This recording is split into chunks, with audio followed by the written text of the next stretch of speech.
Hello everyone, I will be going over the prompt hierarchy with you all. My name is Rihanna Palmer, and here's my presentation. So prompting is a type of assistance for when a child does not initiate a question or response to a question within a certain amount of time after the opportunity presents itself. These prompts are cues that give learners information regarding behaviors in various situations where the prompt is given before the learner engages in the desired behavior. Prompts are also cues that give learners information regarding behaviors in those different situations and how the learner will be able to engage in the desired behavior. There's 7 different types of prompting. They include independent, visual, verbal, gestural, modeling, partial physical prompts, and full physical prompts. So there's 2 different types of prompting hierarchies. Studies show that there's a difference between the 2 variations of them. These hierarchies are often referred to as least to most prompting and most to least prompting. So least to most prompting can benefit learners needing help completing tasks with model or physical prompts before we have to go to that most intrusive prompt, which would be a full physical. Most to least prompting is a hierarchy used to decrease the number of errors when teaching behaviors by using a prompt that is the most intrusive one to use. So this is also what is done when doing errorless learning, as far as using a hand-over-hand prompt to guide the learner into the target response. And independence. This is when the child follows the instructions without needing any assistance at all. It is the main objective of most ABA interventions. So visual prompts. This prompt is delivered by using an image that may be bigger in a field when doing table work, or using some sort of picture when giving the initial instruction. So for example, when you want a learner to identify colors, you might make the target object bigger. So for instance, if you want a learner to learn how to identify pink in a field of 3, you might make the image that is a pink color a bit bigger than the distractor colors, which could be black and white or red and yellow. And here's an example of what a visual prompt actually looks like.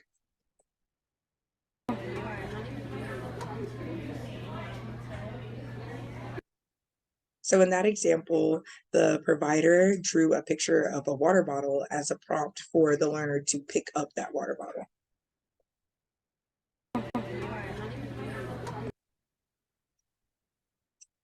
Verbal. This prompt is used by giving a verbal cue with vocal instructions as to what the target behavior should look like. Some examples of this may include, what do you want? Or you can ask if you need help with anything. These are different verbal statements that can be given during a session when trying to increase manned independence, for example. And so here's a video example of what verbal prompting looks like during a session. Finish this pattern out. Are you ready? Okay, so what comes next? Good job. Okay, what's next?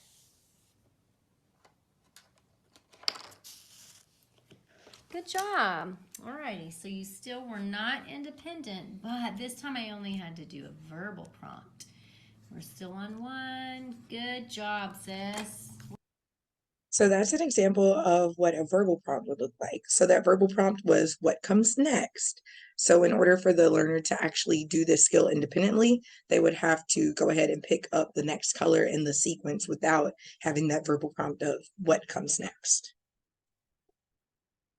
Finish this pattern out. Are you So a gestural prompt. This prompt is delivered by pointing, shrugging, or making gestures with hands to infer what the target behavior or response should be.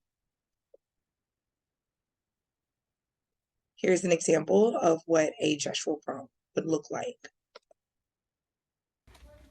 Lila, touch crawling. That's crawling. Good job. So as you see, when the provider asks, show me crawling or what's crawling, she pointed to the target picture that the learner should touch.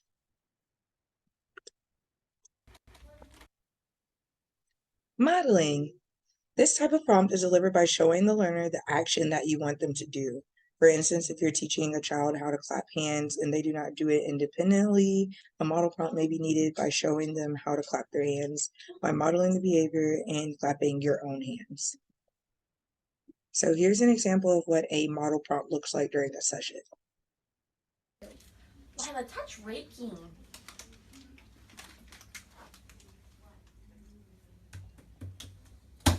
Raking, good job. So in that example, the provider went ahead and modeled the target behavior of touching the correct picture. Partial. This type of prompt includes using a hand-over-hand prompt and then gradually letting go of the learner's hand so that they're able to perform the skill independently. This can also be done with verbal prompts as well. For example, if a learner does not exactly know their name, you may give a partial verbal prompt by saying the first letter of their name. So for instance, if you're working with a learner named Abby and you ask them, what's your name?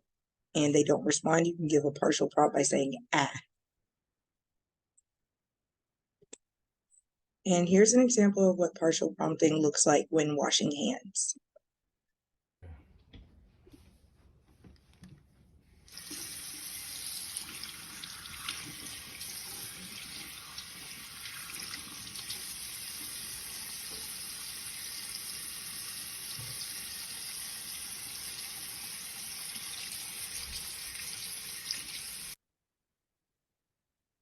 And so as you can see in that example, the provider was gradually releasing their hands from being on top of the learner's hands. And a full physical prompt. This is the most intrusive prompt that can be used when doing sessions with learners. This prompt is delivered by placing your hand over the learner's hand, which is sometimes referred to as a HOH or hand over hand prompt. And this is an example of what a full physical prompt looks like during a session. Show me the elephant. Show me the elephant. That's the elephant. Nice job, girl. So as you can see, at first, when the first initial instruction was given, the learner did not touch the correct picture. And so the RBT went in with error correction and provided that hand over hand prompt to get the learner to touch the correct picture.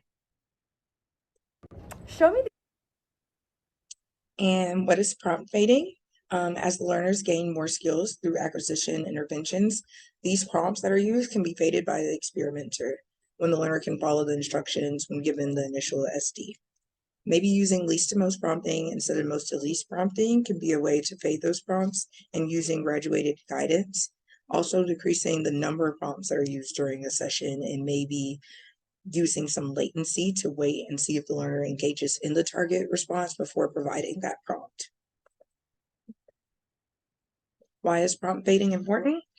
Fading prompted responses to various SDs may also be necessary when wanting to increase their independence. This helps so that the learners do not become dependent on certain prompts to engage in behaviors. So when we tell a learner to clap their hands, we don't want to always have to use a hand over hand prompt to get them to clap their hands. The goal is for them to be able to do it independently. And here's the cheat sheet that I created as far as what these different prompts are. So with independent, no prompts are needed at all. With visual prompts, a bigger picture or colorful image may be needed.